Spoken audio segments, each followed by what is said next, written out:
पिता अपने आंखों पर विश्वास ही नहीं कर पा रहे थे। उन्होंने देखा कि बचपन से मस्तिष्क पक्षाघात यानी स्ट्रोक से पीड़ित उनका बेटा अपने पैरों से जमीन पर एक अजीब सा चिन्ह बना रहा है। बड़ी बहन ने सोचा ये त्रिभुज है, लेकिन आखिरी रेखा खींचने का क्रम गलत था। पिता ने उसे सही करने के लिए पास में एक पाठ्य पुस्तक जैसा त्रिभुज बना दिया, लेकिन क्रिस बेचैन होकर शरीर हिला रहा था, उसे मिटाना चाहता था। जाहिर था वो पिता के तरीके से सहमत नहीं था। तभी माँ ने धीरे से कहा, ये कोई पट्टा नहीं, ये एक ए है। क्रिस तुरंत बैठ गया। लगता है सिर्फ माँ ही उसकी बात समझ पा रही थी। उत्साहित होकर वो खाली जगह की ओर दौड़ा और चौक से अक्षर लिखने लगा। भले ही अक्षर टेढ़े मेढ़े और पसीने से लथपथ थे, वो हर अक्षर ध्यान से लिख रहा था। उसके लिखने से पहले ही माँ की आंखें आंसुओं से भर गईं। उसने तुरंत देखा कि क्रिस ने लिखा है माँ। ये देखकर लंबे समय से चुप रहने वाले पिता को अत्यधिक गर्व महसूस हुआ। उसका बेटा बेवकूफ नहीं था। पिता खुश होकर क्रिस को कंधे पर उठाकर बार का दरवाजा खोलते हैं और गर्व से सबके सामने अपने बेटे को दिखाते हैं। ये क्रिस्टी ब्राउन है, मेरे गीत जीनियस। ये उसके जीवन में पहली बार था जब पिता ने उसे स्वीकार किया। जन्म से ही उसे मस्तिष्क पक्षाघात था। उसकी स्थिति इतनी दयनीय थी कि केवल उसका बायां पैर ही स्वतंत्र रूप से हिल सकता था। पूरे गांव के लोग उसे हंसी का पात्र मानते थे। इसलिए पिता ने दूसरों के साथ हाथापाई भी की। पिता का मूक स्नेह और माँ की हर छोटी चीज का ध्यान उसे बड़े होने का साहस देता है। समय की धारा जैसे पानी की तरह बहती चली गई। क्रिस धीरे धीरे बड़ा हुआ, लेकिन अभी भी वो सीधे खड़ा होकर नहीं चल सकता था। उसे रोज शरीर झुकाकर जमीन पर चलना पड़ता और सीढ़ियां चढ़ने उतरने में दूसरों की मदद लेनी पड़ती। आराम के समय माँ हमेशा की तरह एक हाथ में क्रिस के जूते और दूसरे हाथ में उसके पैर को पकड़कर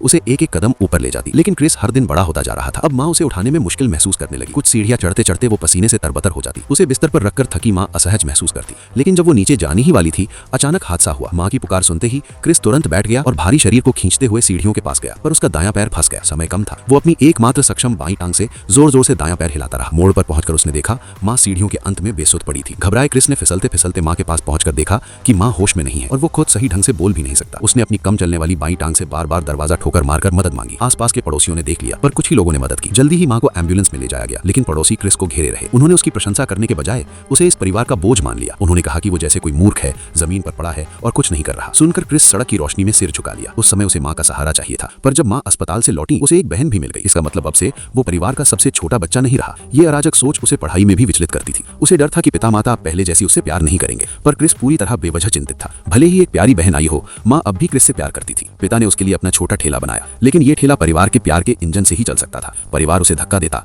सब मिलकर दौड़ते और हंसी की खुशबू सड़क पर गूंजती।